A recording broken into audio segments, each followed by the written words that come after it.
Today, 8 quick things you need to know about the new superannuation rules.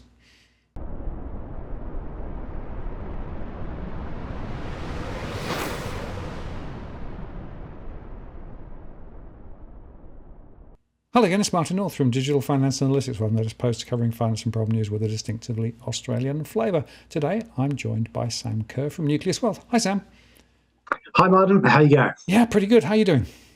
I'm very well, thanks. Great to have you on. And you've been doing some very important work here about the changes to superannuation. I know people will like, oh, yawn, superannuation. I don't understand it. It's all boring. But no, these are really important changes, aren't they? They are, and it's an ever-changing beast. So yeah, we've got 8 changes to run through today. So yeah, let's get into it. Okay, well, there you go. There's first place is the super guarantee increase, which is going to 10.5%. That's correct. Yeah. So as of 1st of July, most people got a pay rise, which is great. So great for employees. Not so good for businesses. It's legislated to go up by 0.5% on the 1st of July every year going forward until 2025. And then on 2025, it's going to be set at 12% going forward. So, yeah, like I said, most people got a pay rise, but it pays to check if you have a total package. People that have a total package often didn't get a pay rise as such. Because, yeah, they may have got an increase on the SG, but a slight decrease on the take-home wage on your salary. So that's one thing to look out there. Might be worth asking the question of the employer if you're on that total package, whether they want to pass that on. But I'll leave that up to you. And one other thing I just want to mention is if you have an existing salary sacrifice agreement with your employer, and you haven't reviewed that, it's worth reviewing, especially if you're salary sacrificing right up to the concessional contribution cap of 27,500. This now may push you over that cap if you don't have any available catch-up contributions. So definitely worth reviewing that one. Yeah, and that cap's a real, very important thing to get right, because if you go over it, then it's a horrible paper chase to get it all sorted out afterwards. I know, I got caught a few years ago. Yeah, penalty tax to pay, so Yeah. I want to avoid that at all costs. Absolutely right. No, very good. Okay, and then the next one we're going to talk about is $450. Yeah, so the monthly income threshold to receive SG contributions has been removed. So previously you had to earn $450 before you would receive that now 10.5% SG contribution. So I think it's a great change. It's often the workers that need this the most. They might be part-time workers, young people that are only doing a few hours work, elderly people that are maybe not working, too much. So now everybody in Australia that does any type of work will be entitled to SG contributions. So yeah, I think that's a great move by the government and a fairer system for all workers. Yeah, so if you're on the lower end of the income scale, there's now more opportunities to do things than previously. So that's good. Absolutely. Yeah, okay. Here's the next one then. Okay, so the 50% account-based pension minimum drawdown has been extended for 2022-23. So this came in at the start of COVID, and it's been extended again. One really good thing about this that I want to touch on is the potential to mitigate sequencing risk. So what that is the sequence of returns, of investment returns, really matter in terms of how long your investment's going to last. And this is particularly important around retirement, just before retirement or after retirement. And if you need to sell down your asset base to fund your lifestyle, which you have to do in pension phase of super, this can really accelerate the depletion of your account if the markets are down already. And as most people are aware, global stock markets are down at the moment. So yeah, it could be a good opportunity for people to mitigate the sequencing risk there. Yeah, that's right. Well, this is important to understand how those things play out, particularly in the drawdown phase, because there are a bunch of traps again for the unwary if you're not actually fully across them.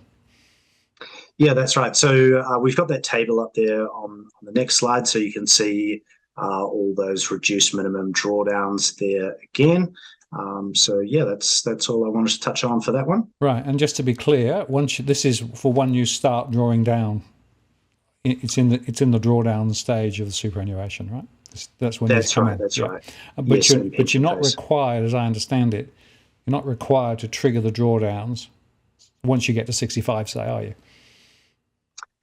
Yes. Well, it depends. If you're in accumulation phase while you're still working, there's no requirement to draw down any funds. You can't actually make withdrawals. Yep.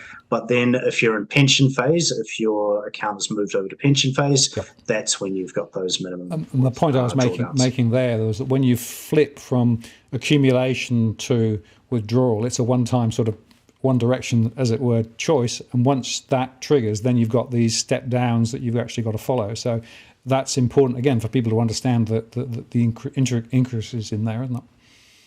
Yeah, that's right. And I think, my view on this is why they have those minimum drawdowns is because in pension phase, it's a completely tax-free environment.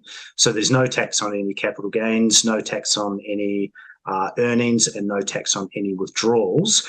So in my view, the government wants you to get your money out of that tax-free environment, get it circulating around the economy again so they can generate tax revenue on those funds.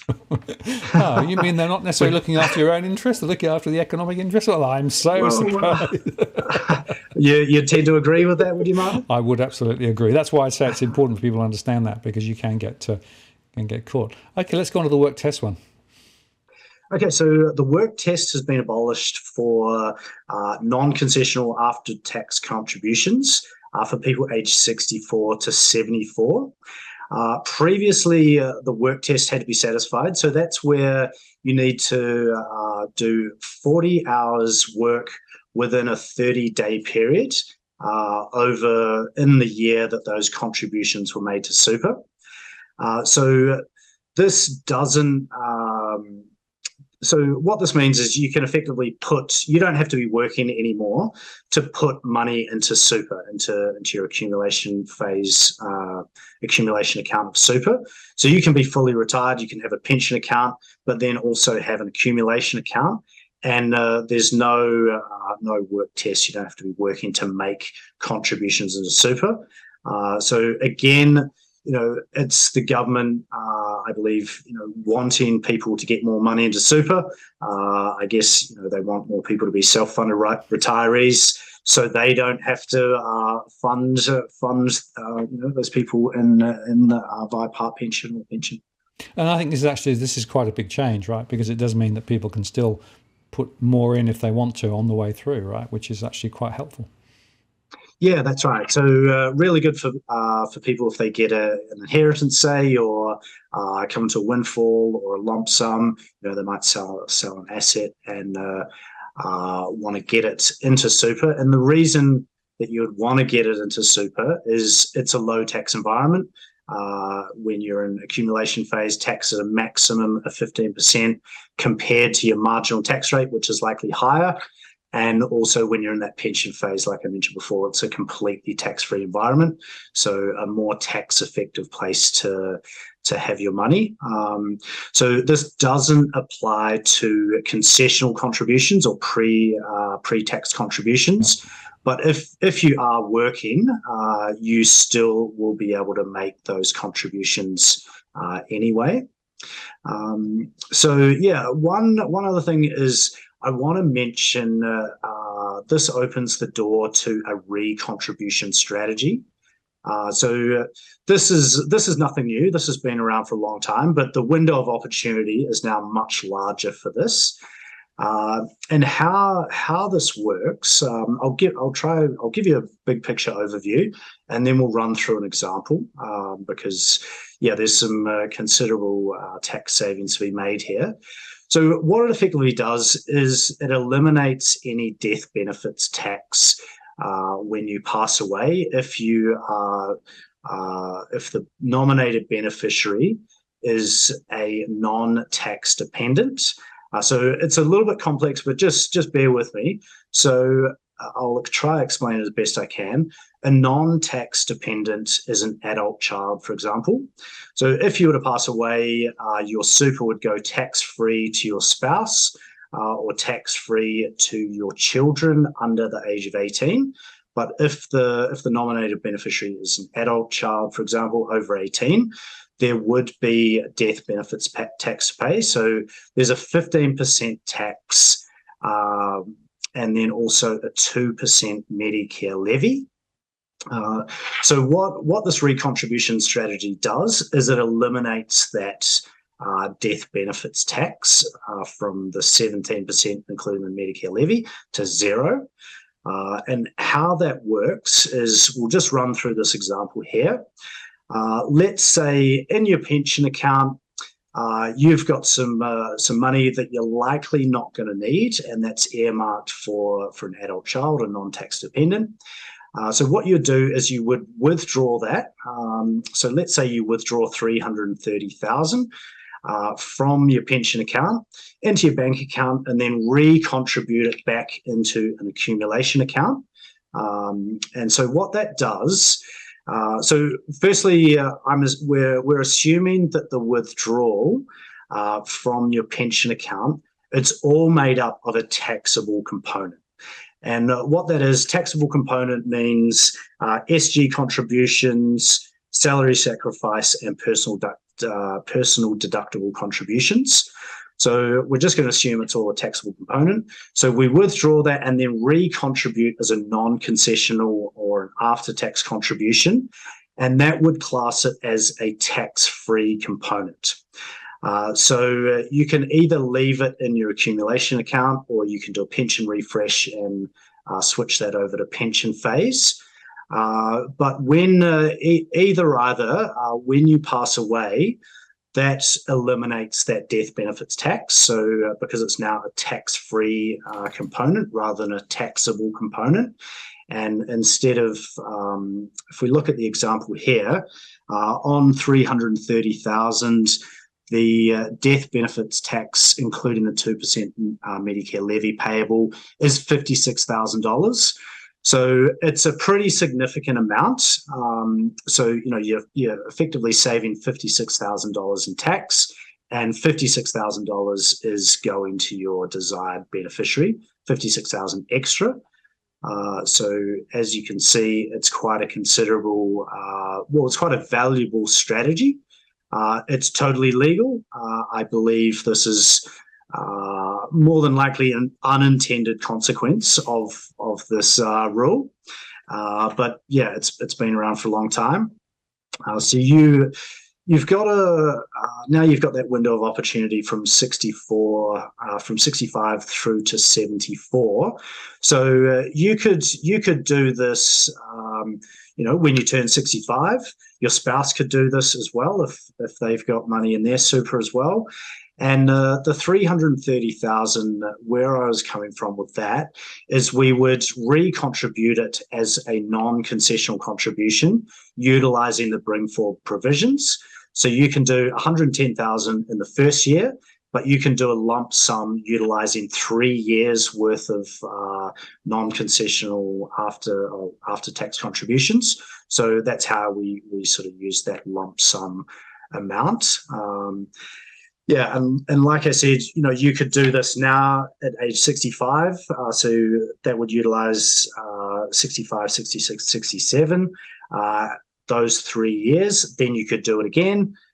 Then you could do it again potentially as well. And the tax savings are quite considerable, just a one-off, or whether you do that again and again.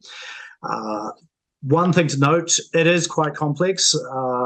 I've tried to explain it in a way that hopefully you can understand, but please, as a disclaimer, always go and talk to a licensed financial advisor.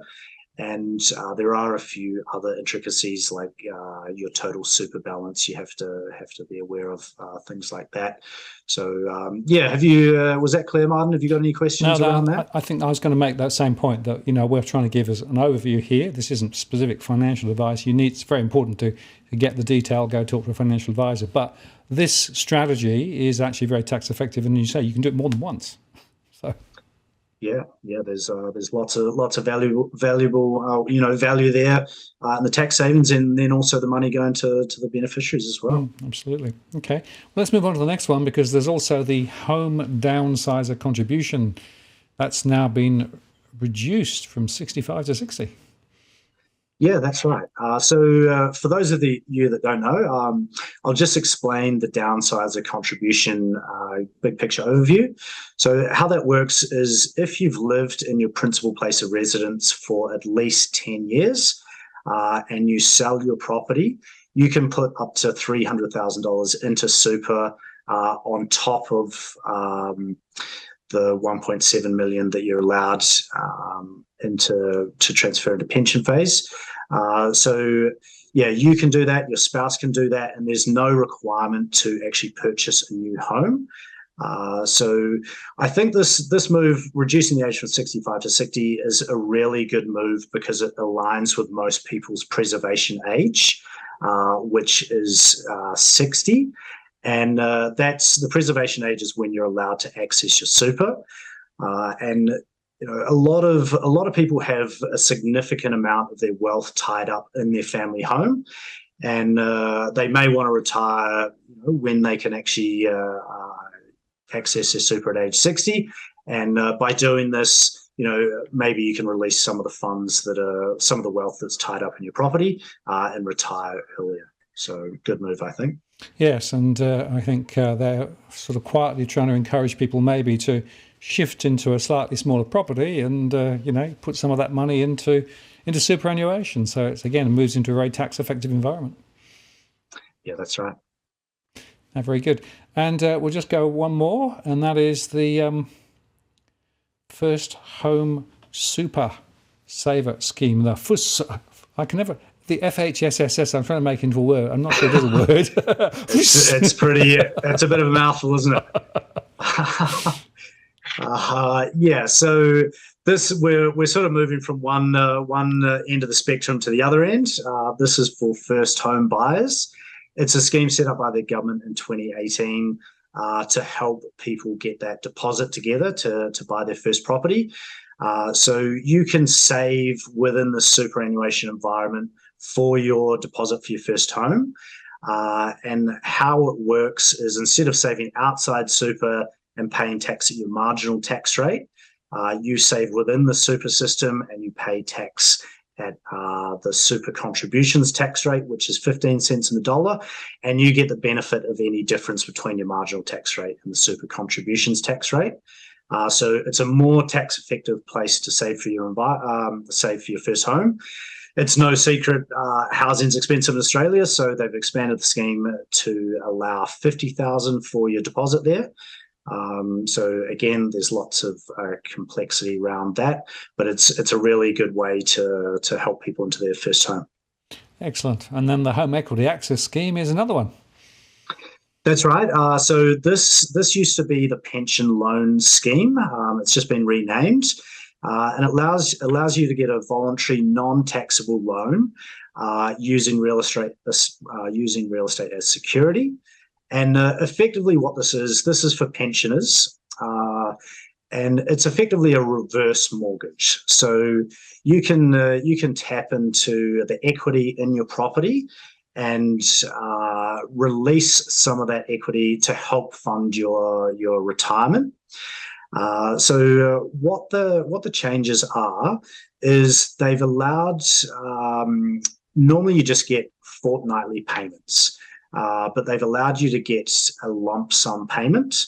And I think that aligns more to the changing needs of retirees. Lots of unexpected things come up. There might be medical costs, there might be home maintenance, things like that. So there's just a bit more added flexibility around the scheme. And the other thing to mention is the other change is they now have a no negative equity guarantee when you repay the loan.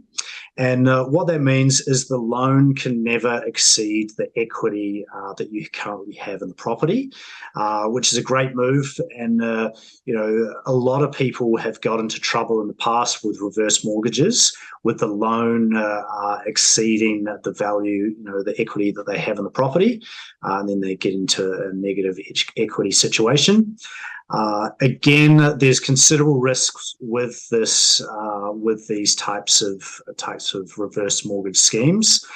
So definitely worth consulting a financial advisor and just making sure you really understand the product, because the interest on the loan is compounded, so that can really sort of it can mount get up. out of control. It can mount up. It can. Exactly right. Okay, and then the other one now is this Commonwealth Senior Health Card. Yeah, that's right. So this is the last major change, and this is for people that are not eligible for a pension because they have too many assets, but are eligible within the Commonwealth Senior Health Card caps. So there's some really great benefits for people who are not aware. So you get bulk billing for a lot of doctor visits, cheap prescriptions, refunds on medical costs, lower utility bills, reduced property, water and rates bills, cheaper public transport. So it's a real status symbol for a lot of retirees as well. And there's going to be an extra 50,000 Australians getting this. It's not legislated yet, but it was a major promise by both major parties. So this is expected to be written into law shortly. So I'll just explain how the eligibility is increasing. So there's no asset test for this, but there's a deemed income test. So if you're a single person, the first $56,400 of assets that you have, it's deemed to earn 0.25% per annum, and then anything over that is deemed to earn 2.25% per annum.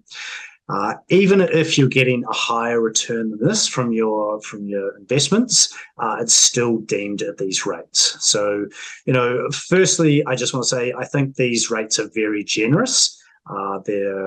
Most people will be earning higher rates than that from their investments.